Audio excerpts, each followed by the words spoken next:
అసలు ఎస్టు ఈ రాజ్యమే ఎస్టు. ఎందుకట్లా? ఎందుకంటే ఏంది అన్ని హామీలు ఇచ్చిన ఒక్క హామీ కూడా కావాలి. ఏం కాలేదబ్బా, వృత్తి పన్ను ఏం లేదు. ఇంత నష్టమే కానీ వస్తున్నాయి కానీ అట్లనే అదే ముఖ బియ్యానికి కొంచెం సన్నమే చేసారు, దుడ్డు బియ్యానికి పాలే చేసారు అంతే. అది పండినే కాదు ఎట్టుంది రైతుల రైతు మంది సత్తనం ఊరి సత్తనం. నీళ్ళు లేదు, పాలు లేదు, కాలువ నీళ్ళు లేవు అంటే నీళ్ళు లేవు ఇప్పుడు దాకా. కేసీఆర్ బాబు ఆయన వచ్చినప్పుడు మచ్చి బాగా బతుకున్నాం మేము. పైసలు వడ్లు కాలమే కాలం దాంట్లో నిల్వ వచ్చినాయి. ఇప్పుడు ఏం లేదు. మార్పు అన్నారు రేవంత్ రెడ్డి. మార్పు లేదు, సుని లేదు, ఏం లేదు, మార్పు లేదు. నోటికే మొక్కాలి ఆయనకు. నోటి వరకే కానీ పనులు ఒక్కటి పనులు కావు, ఒక్కటి అమలు కావు. చెప్పుడు వరకు కానీ ఎప్పుడు కాదు. ఇప్పుడు నిన్న కూడా చెప్పిండు కదా, నీళ్ళు ఇద్దాం కానీ నీళ్ళు కూడా రావు. వింటున్నావా? నీళ్ళు ఇరంటే నీళ్ళు ఎత్తిపోయిరంటే బీఆర్ఎస్ కోసి కోసిన రక్తం ఇయ్యాలని చెప్పిండు. వర్షం పోతే చల్లమని చెప్పిండు. పొలానికి కాసిన కూలిపోలే, ఏం కూలిపోలే. ఒక 2 పిల్లలు కోసం పొంగినాయి. ఏం కాదు అది. అప్పుడు ఎట్లా వచ్చినాయి నీళ్ళు?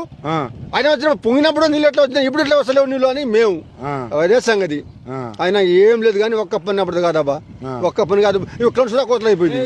కరెంటు రైతు బీమా అన్నాడే, రైతు బీమానా? రైతు బీమా ఏమైపోయా? రైతు బంధు, రైతు భరోసా మొత్తం పోయినాయి. 15,000 ఇస్తా అన్నాడు. ఒక 2 సహకారాలు దబ్బించిండు. 1 ఎకరానికి 1 మాసిండు, 5 ఎకరాలు ఇచ్చిండు అంతే. ఈ సంవత్సరం అంతే. ఎప్పుడు ఇవ్వలే. మరి ఇవ్వకపోతే మీ పరిస్థితి ఏంది? మా పరిస్థితి ఏంది? ఆయన ఈ వచ్చేసారి మాత్రం ఆయన ఏం చెప్తావు చూద్దాం కానీ ఆయన వచ్చేసారి కేసీఆర్ రావాలి. 2034 దాకా ఆయన ఉంటాడు అంటాడు. ఆయన ఉంటాడు.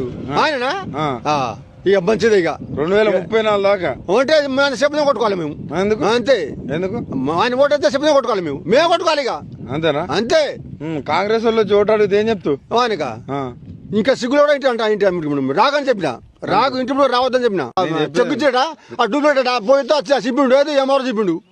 ఓకే అంటే చెక్ ఇస్తే డూప్లికేట్ చెక్లు ఇస్తారా? అది ఎవరు నాకు నోట్ల రాదు, నా చదువు రాదు. టీవీలో చూపెడతాను, చూసిన డూప్లికేట్ చల్లదమ్మా అని చెప్పిండు. మన ఎప్పుడు కేసీఆర్ తిడతాడు ఎందుకే? ఆయన గుద్దపలిచి ఎందుకట్లా? బల్బు అలాగగా ఇప్పుడు నేనే మొగడు అని చెప్పి మాట్లాడుతుంటాడు. ఆ మాటలు మళ్ళీ పేగులు మెడకేసుకుంటా, పేగులు తోలు దిత్తా, లా కూడా బిగుతా, చెప్పు కూడా బిగుతా. మన ఆయన కూడా బిగుతాడు. కొత్త రాదు, ఒక 2 సార్లు ఉంది. 2 సార్లు ఖతం. మళ్ళీ ఆయన గెలుతాడట. మళ్ళీ ఆయన గెలితే మీ పరిస్థితి? నేను చచ్చిపోతా. ఆయన గెలిస్తే నేను చచ్చిపోతా. అంతేనా?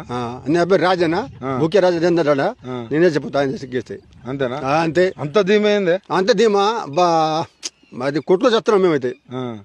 మొక్కజొన్నలు కొన్నారా? మొక్కజొన్నలా ఇప్పుడు ఆ పైసలు రాలే. కొంతమంది ఇక్కడ రాలే. ఇక ఎత్తారు. నీకు రాలే? నేను వేయలేను బాబు. కానీ ఈ చిన్నోళ్ళు సగం మందికి రాలే ఇంకా రాలే.